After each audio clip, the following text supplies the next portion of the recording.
is Jeffrey Gibson, and I'm an artist.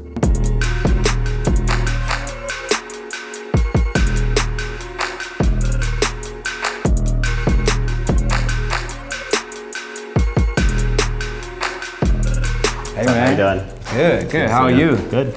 And I'm excited that you're here in Austin. Thank you. I'm glad to be here. Yeah, it's amazing. I found out about your work about a year ago, and was just really moved by the color and just the aspiration that you have as an artist. Thank you. And I want to start there. When did you find that aspiration? When did you find that purpose for what you're doing now? I mean, I think it kind of grew over a very, very long time. I mean, I was the kid that drew in high school, moved around a lot, so I think my mom was always giving me stuff to draw with, and my family really supported me, and I would draw pictures for them for gifts and things like that. But then, you know, you go into college and try to figure out what it means to be an artist, and I think I had a lot of struggles in college, just because I think the things I was interested in, you know, people would direct me to things that were not art, you know, they were not contemporary art, they weren't modern art, they weren't familiar with indigenous artists at all, you know, maybe a handful. Right. And so then I was working at the Field Museum in Chicago, and I was working on a law called the Native American Graves Repatriation This is during college Act. or after college? During college. This is 1992 to 5. So you went to school in Chicago? In Chicago, Okay. yeah. And every day that I worked there, my job was to be in collections and handle objects. And I think just that period of being impressed with what people made, you know, I like that you use the word technology because that's exactly what it is. And they're just being able to not always know what you're looking at, and then sometimes, of course, you have notes from anthropologists about what it is, but we also had the chance to talk to elders who would come and visit, who would tell you what it is, you know, and then they're also treating these objects as living beings. So it was just this radically different kind of way of looking at an object as an ancestor, as like a living being, as a living being that's being held captive. So did you have that feeling in that moment, or is this something that you look back? You had that feeling in that moment. It's a crazy period of my life because I would go there, and then I would go to the Art Institute where we would talk about paintings and sculptures. But the idea that those paintings and sculptures were living was kind of a romantic notion. It wasn't someone's reality. It was sort of like, and someone had a dream, or someone had an imagination, or they were drinking a lot, or, you know. But I was like, no, this is different. These are people who literally are mourning their ancestors being trapped or kept or held or not fed or not seeing sunlight. So this kind of trying to figure out how do you balance these two parts of my world, which were genuine parts of my world, was a struggle to make art. So I think, you know, when I came out of school and I went to graduate school, I went in England, I went to the Royal College of Art, kind of similar, you know, similar kind of things, but by that point I think I had learned more about what I wanted to accomplish with my work. And then it was probably about 10 years of trying things and being unsatisfied and trying things and being unsatisfied.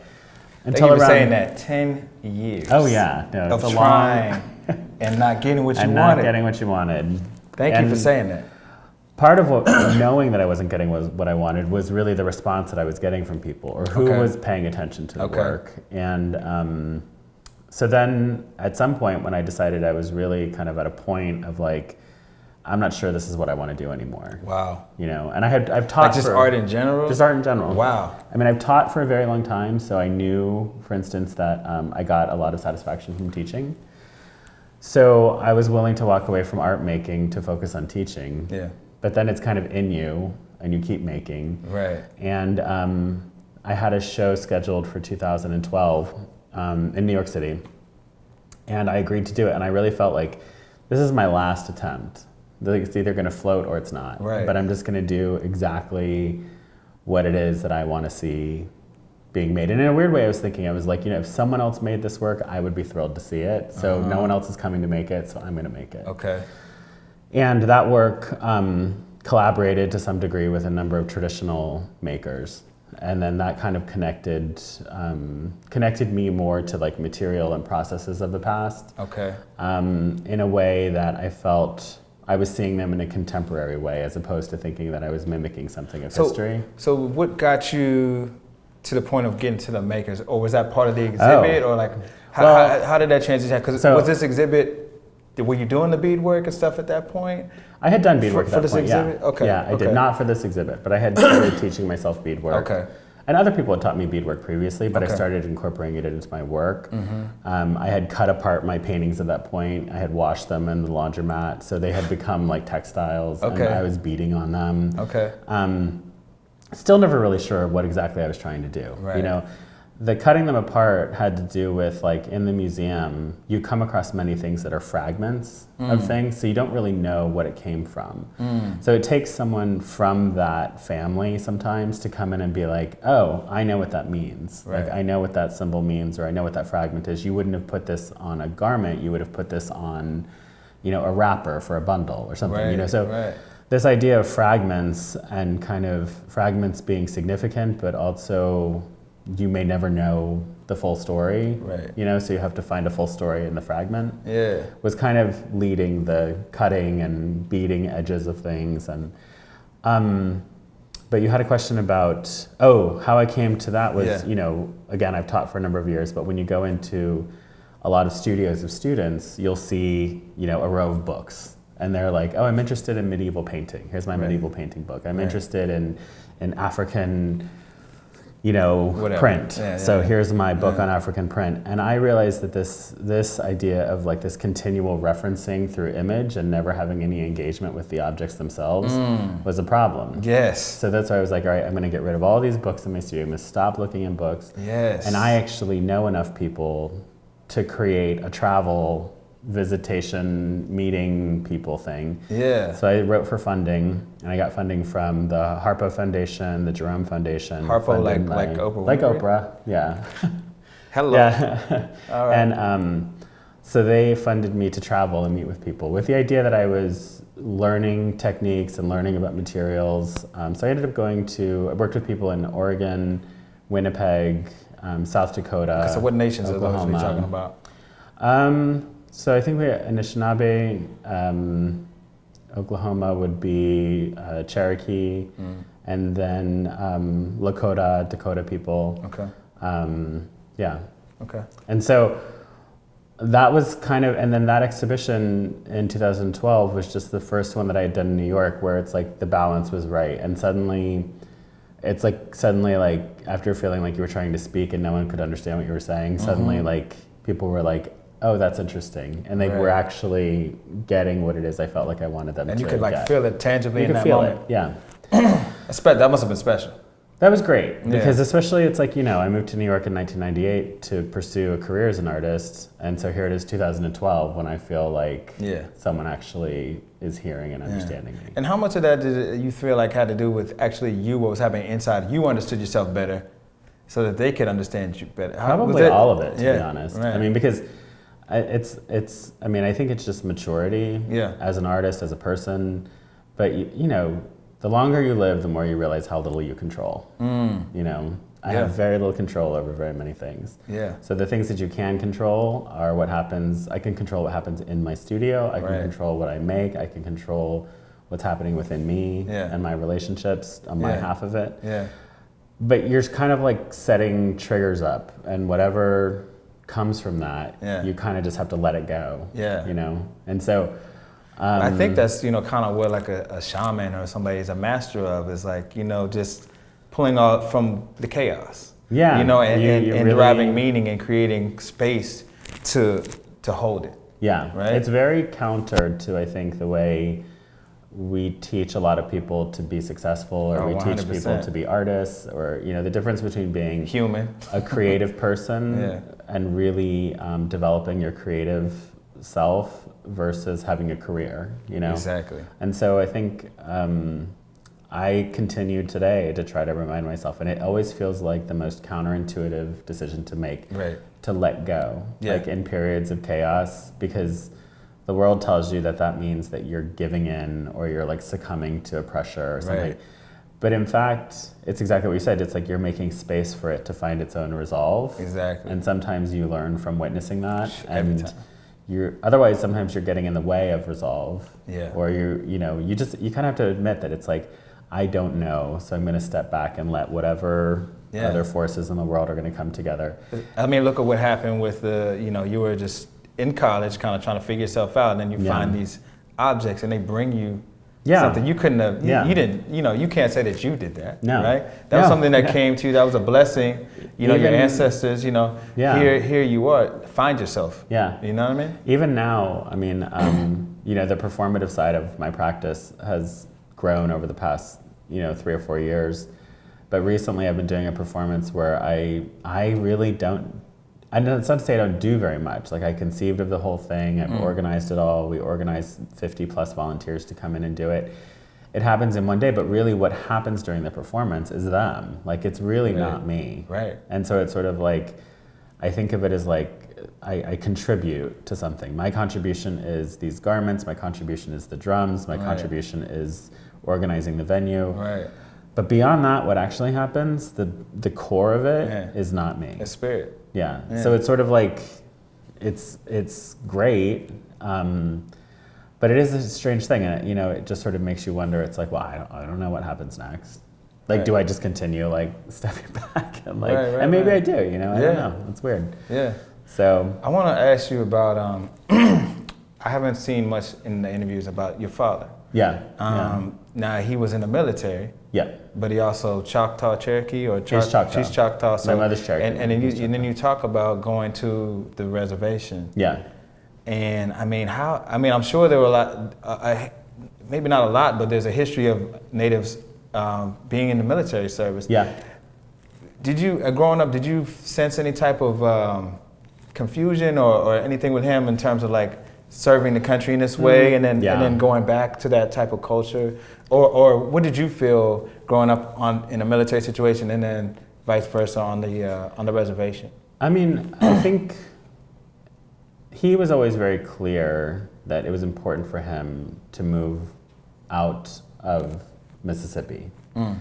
And it's interesting, I was visiting with a collector the other day who collects iconic photographs from the 20th century, and she had a series of photographs from the 50s, 1953 and 54, in Neshoba County, Mississippi, which is where my father's from. So my father would have been 8 years old, and this is literally the time of like church burnings, lynchings, murder, rapes. And I was like, oh my gosh, now I understand. It's just, when things that connect things for you. But I was like, and Neshoba County is tiny. So it's like, this is where my father was 8 years old at. And I've heard my uncles talk about hand signals about like, you don't go down this road because the KKK is waiting to jump someone. You don't go down this road, there's a church burning. You don't go in this store, they won't serve you and they'll let someone know to jump you. My grandmother carried that with her. And it makes me understand why he just needed to get out of Mississippi. Got it. Why he wanted to raise a family outside of Mississippi. That was his best outlet to get out. That's just what you're going to do. And and joining the Army allowed that for him. Yeah. My grandparents were both sharecroppers. Then my grandfather was a Southern Baptist minister. So this was his opportunity to get out. And then we would go back and revisit. And I'll also say, Choctaw people in the kind of context of Mississippi, very pragmatic, like super pragmatic. And I had a relationship with our tribal chief until he passed. And he funded my entire time in London. 3 years, totally unexpected. What? Yeah, he organized funding for me for my tuition, paid for me to travel back and forth. What? Gave me a living stipend for 3 years. What? And when I would visit him, what I wanted to do, I wanted him to say, you're gonna pay us back X amount of dollars. Right. And then he would say like, no. He's like, you don't have to pay us back a penny. Take what we've given you and go and be successful. Go and, yeah, no, it's crazy. So that, I think, sort of like that relationship between me and the Choctaw community in Mississippi. That's touching me so much. I'm feeling it all throughout my body, man. I know, I get emotional, but. I'm feeling that, oh my God. But like that kind of connection between myself and the community there is, it's layered. It's just really complex. Wow. Okay. Wow. That's beautiful. Yes. I'm just gonna take a moment.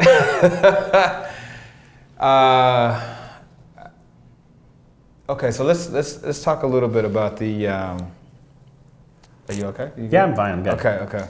Yeah, don't be afraid to cry on camera. No, I definitely, I felt that. I got goosebumps all over my body. So let me ask you about going back to the family thing. Going back to the family thing. So, how did they feel about you want to be an artist, or was that an issue or a struggle, or? Yeah, a little bit. I mean, I think it's scary because we've never had anyone pursue having a career as an artist in our family, and of course everyone thinks you're going to be starving. Clearly not. Everyone thinks you're like going to go crazy, whatever, all these things. And in my dad's case, for Native Americans being artists, for his generation, equaled being an activist. It equaled being on Alcatraz Island and like getting arrested. And, Danger. So that's what he was scared of. But it wasn't until I think he and my mother and the rest of my family saw that I was choosing, like, really it's always been important for me to be a part of the art world. And I don't identify as an activist. And it's not that I don't support activism. I allow activists to use my work in support of their voice. But that's a very frontline thing. And the art world and being an artist allows me to think very, very long term, in terms of like a biography of an artist and like a body of work that exists beyond me. Which is very different. So I think of it as being like socially aware. I think my parents at this point, they see that I've found success in what I've chosen to do. They see that I'm happy, I have a family. It's like, I'm not crazy, so. Maybe a little bit, but maybe a little bit, but overall they're very, but that's something that I definitely had to take on. And I've taught for over 20 years now, but I tell my students who are their first person in their family who choose to be an artist, like, look, I understand what your parents are going through, I understand what they're saying, but this is just where you have to make the decision. And having a career is about a lot more than just creative talent. It's also someone who can withstand the pressures of carving out a space for yourself in a field. Well, let me move into the art world then, because you talked about that wanting to be a part of the art world. I find that at times the art world seems very just insular and just it only knows kind of about itself. How do you feel within that? How did you create space within that? Because to me it can seem like it's just like a real bubble, almost like college. It's like it just becomes this bubble where things are it's not really about kind of what you're saying, like the aliveness is kind of about a death in a way. Right. I know that was a lot, but no. If you can speak to that. There's some truth to it, and I think everyone feels that about the art world, and I will say the art world does not lay out the red carpet for anybody. Everyone has their own struggles. You claw your way in, you fight your way in. There's also a generational thing where I think people of my generation suddenly became directors of museums, suddenly became curators in institutions, who when I came forward and I talked about this 90s vision of this kind of like intertribal global nation vision that we had at the end of the 80s and the early 90s, we really thought the world was going to become this better place. And when it didn't, there was disappointment, but also hopefully people still hold on to the hope of that vision. And it's changed, But those are the people who were like, yes, this is what we need to have as part of this conversation about global culture. And that's where a lot of the opportunities for me came from. And then this is what I'm saying about being a career artist. Then you dive in and you do your best to negotiate and carve out space. I'm gonna wrap these two together. I so much I want to talk. The helmets, there's so many things, but two questions kind of wrapped together. Is this how you pray? And then I want you to just talk about faith and how that inspires your work. Those aren't light topics, but how I pray in terms of making work, I would say yes. I mean, at times people have asked me before, like, do I consider my work to be ceremonial, sacred, like any of those things? And I always would say no, because I think for those things to happen, it's not just about me. Like, I make things for people to engage with somehow. And so, for instance, with the garments and the helmets, it's important for me that there's a document that someone had it on their body at different times, and that it wasn't made for a woman, it wasn't made for a man, it wasn't made for a white person or a black person or a native person. And that document is in its own way a prayer, right? It's sort of like a wish that is about what you were talking about before with time. So there's a past, there's a present, and hopefully that those two combined can compel a future. And so a prayer, I don't know if I would use exactly that word, but as a metaphor, sure. And I think faith, you know, my interest in this idea of seeing objects as living would be countered when I would go into class at the Art Institute. They would be like, well, what equates at living? Is it breathing? Like, does it have a heartbeat? Like, what is it? And then, and I would kind of, I realized that it was really difficult for me to believe that I could make something that could have a life beyond itself or bigger than me. But then I started thinking, I was like, well, why do we feel that way? And it's a cultural thing. Like we've turned through capitalism, we've turned into a culture where we only will respond to what is right in front there, right? Our time doesn't allow us to develop intimacy with space, objects, oftentimes people. But as an artist, you can command that in your space, that you take the time to develop intimacy with things. And that requires a great amount of faith because there's no immediate payoff. Like the payoff happens when it wants to return to you. It doesn't happen because you want it. It doesn't come because you call it. It comes when you need it and when you make yourself available to it. It's very different than like time in 2019. Got it. That's beautiful, man. Thank you so much for taking your time, man. This is awesome. That was great.